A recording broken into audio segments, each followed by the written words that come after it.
स्वागत है आपका प्योर पॉलिटिक्स में। हैदराबाद में जो बीजेपी की राष्ट्रीय कार्य समिति की बैठक थी, उसका मुख्य टेक अवे क्या है? अगर उसके मुख्य यानी कि मेन टेक अवे उस राष्ट्रीय कार्य समिति की बैठक से आप निकालेंगे तो मुख्य रूप से दो टेक अवे निकलते हैं। पहला कि बीजेपी अपना एक्सपेंशन उन कम्युनिटीज़ के बीच में भी करना चाहती है जिन कम्युनिटीज़ के बीच में बीजेपी अभी तक अपने को एक्सपैंड नहीं कर पाई है।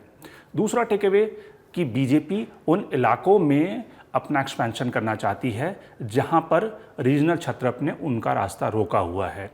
और इन सब का जो सहारा लिया गया, जिस नैरेटिव के जरिए इसको बीजेपी आने वाले दिनों में पूरा करेगी, वो नैरेटिव ये है कि डायनेस्टिक पॉलिटिक्स, यानी कि डायनेस्टी की जो पॉलिटिक्स है वो इंडियन पॉलिटिक्स के लिए किस तरह से खतरनाक है।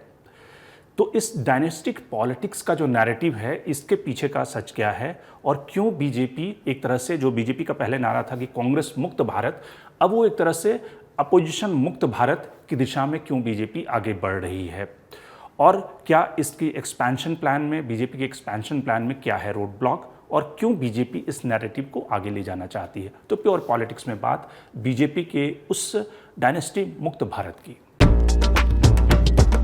तो शुरुआत करते हैं कि बीजेपी, जो प्रधानमंत्री ने कहा, जो अपने भाषणों में कहा और अलग अलग मंचों से कहा, उसका मुख्य उद्देश्य क्या था। मुख्य उद्देश्य देखिए, जिस तरह से पहला उद्देश्य ये था जो उन्होंने कहा कि अलग अलग कम्युनिटीज़ में, यानी कि जो नॉन हिंदू कम्युनिटी है उसमें भी बीजेपी को एक्सपैंड करना चाहिए। ये पहली बार कोई प्रधानमंत्री ने ऐसा नहीं कहा है, या फिर BL संतोष और अमित शाह ने पहली बार ऐसा नहीं कहा है।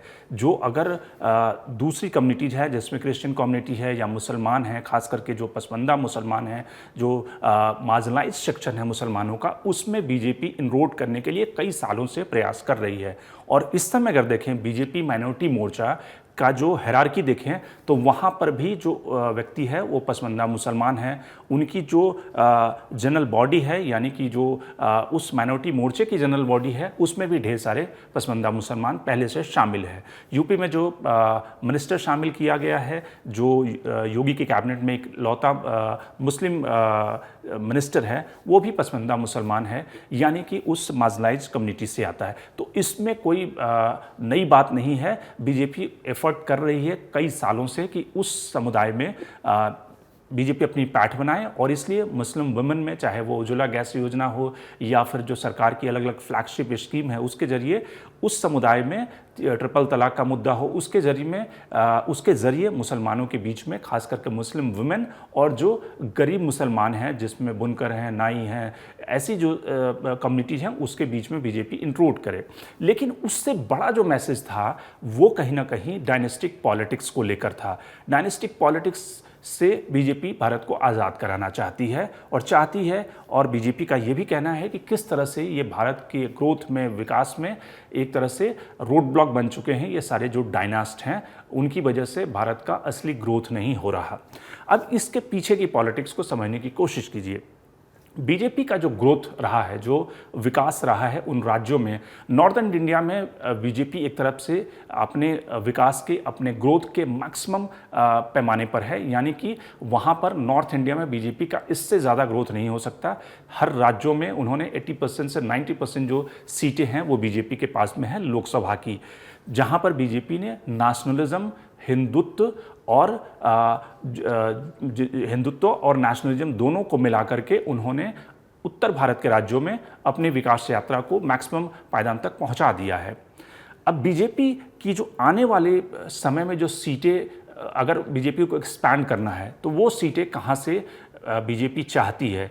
बीजेपी का जो एक्सपेंशन होना है वो, यानी कि उड़ीसा जैसे राज्य, पश्चिम बंगाल जैसे राज्य और दक्षिण भारत के राज्य, जो अभी तक कर्नाटक को छोड़कर बीजेपी को खास सफलता नहीं मिली है। लेकिन इन सारे राज्यों में एक तरह से जो पॉलिटिक्स है वो बीजेपी के ग्रोथ में रोड ब्लॉक बने हुए हैं। रोड ब्लॉक इस तरह से बने हुए हैं क्योंकि ज़्यादातर राज्यों में जो एक तरह से मुख्यमंत्री हैं, जिनकी सरकारें हैं, वो कहीं ना कहीं रीजनल क्षत्रप हैं और जिनकी पॉलिटिक्स एक तरह से लिंग्विस्टिक पॉलिटिक्स से उन्होंने शुरुआत की थी या फिर रीजनल आइडेंटिटी की पॉलिटिक्स से यहाँ तक पहुँचे हैं। जैसे मसलन उदाहरण के तौर पे तमिलनाडु को लीजिए, जहाँ पे स्टालिन की सरकार है। स्टालिन, डीएमके, करुणानिधि, इन सब की जो पॉलिटिक्स रही है वो पॉलिटिक्स रीजनल आइडेंटिटी और लिंग्विस्टिक पॉलिटिक्स, भाषा के आधार की पे जो पॉलिटिक्स शुरू हुई थी और उसके बाद एक आइडेंटिटी की पॉलिटिक्स से शुरुआत हुई थी।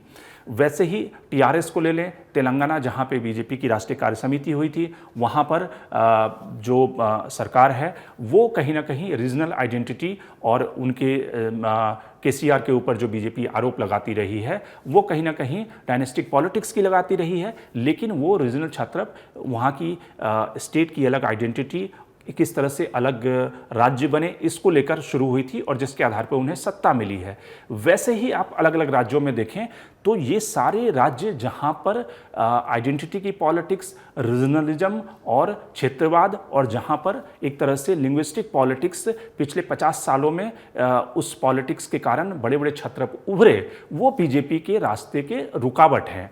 अब बीजेपी उस रास्ते को, रुकावट को डायनेस्टिक पॉलिटिक्स का नाम देकर उस रुकावट को हटाना चाहती है। ऐसा क्यों? क्योंकि ऐसा नहीं है कि इन राज्यों में बीजेपी ने कोई कोशिश नहीं की। बीजेपी ने हर राज्य में कोशिश की, चाहे वो केरल हो, चाहे वो आंध्र प्रदेश हो, चाहे वो तमिलनाडु हो।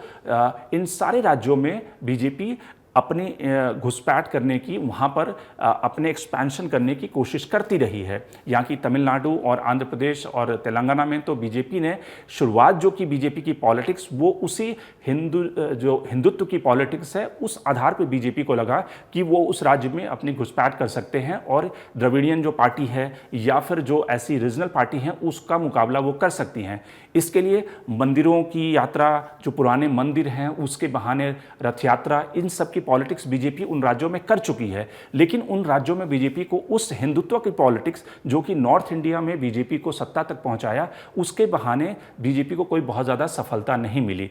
तो अब बीजेपी के लिए उस हिंदुत्व की पॉलिटिक्स के साथ साथ वहाँ पर इन जो छोटी पार्टियाँ हैं और जो रीजनल पार्टियाँ हैं, लेकिन वो इन्फ्लुएंशियल पार्टियाँ हैं, क्योंकि रीजनल आइडेंटिटी के नाम पर वो सत्ता में है और वो एक तरह से नेशनलिज्म और हिंदुत्व की आइडेंटिटी को क्लैश करती हैं, उसका वो काट नहीं निकाल पाई हैं। तो इसलिए बीजेपी को उस पॉलिटिक्स को ध्वस्त करने के लिए डायनेस्टिक पॉलिटिक्स के नाम पर उनका मुकाबला करने की ज़रूरत है।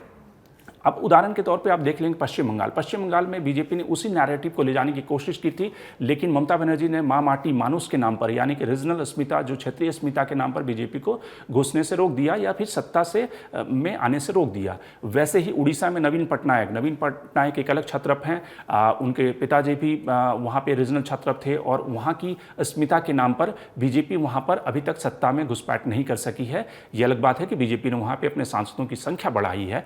वैसे ही जेएमएम, जो कि रीजनल एस्पिरेशन के नाम पर जो पार्टी बनी थी ट्राइबल कम्युनिटी को सर्व करने के लिए, वहाँ भी बीजेपी को कड़ा संघर्ष करना पड़ता है। तो वे इन राज्यों में बीजेपी को एक्सपैंड करने के लिए ज़रूरी है कि आप उसको डायनेस्टिक पॉलिटिक्स का नाम देकर उन पार्टियों को सत्ता से बेदखल करें।